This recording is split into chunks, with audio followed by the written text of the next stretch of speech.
चर्चा में मनवा लगाइल बात गड़ी बनाइल बाला। शिव चर्चा में मनवा लगाए चला बिगड़े बनाए चलाना। शिव चर्चा में मनवा लगाए चला बिगड़े बनाए बना। शिव चर्चा में मनवा लगाइल बात गड़ी बनाइल बाला। चर्चा में मनवा लगाइल बा बिगड़े बनाइल बना। शिव चर्चा में मनवा लगाइल बा बिगड़े बनाइल बना। शिव के महिमा पाया पारवन के सच्चा दरबार। शिव के महिमा पाया पारवन के सच्चा दरबार। सच्चा दरबार वन के सच्चा दरबार। उनके सच्चा दरबार वन के सच्चा दरबार। शिव चरनिया में नैया लगाइल बा बिगड़ी बनाइल बाला। चरनिया में नैया लगाइल बा बिगड़े बनाइल बना। चरनिया में नैया लगाइल बा बिगड़े बनाइल बना।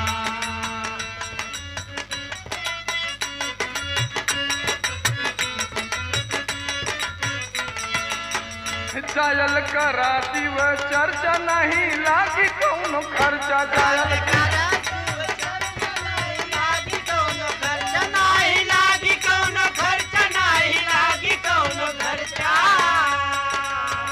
शिव गुरु जी से हो, शिव गुरु जी से नैया लगाइल बा बिगड़ी बनाइल बाला।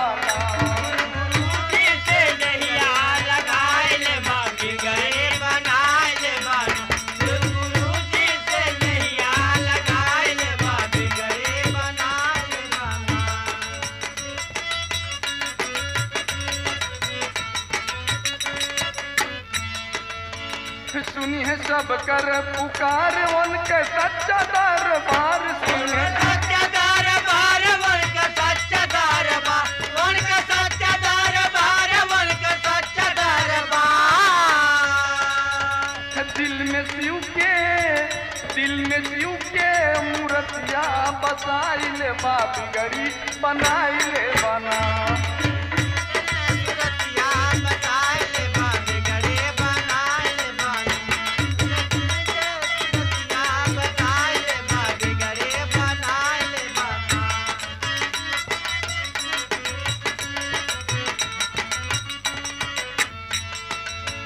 जे भी दुखिया लाचार शिव के जाला दरबार। जे भी दरबार शिव के जाला दरबार।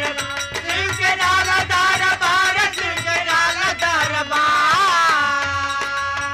मनसा पूरा होला, मनसा पूरा होला चल के या जमाइल बा बिगड़ी बनाइल बना।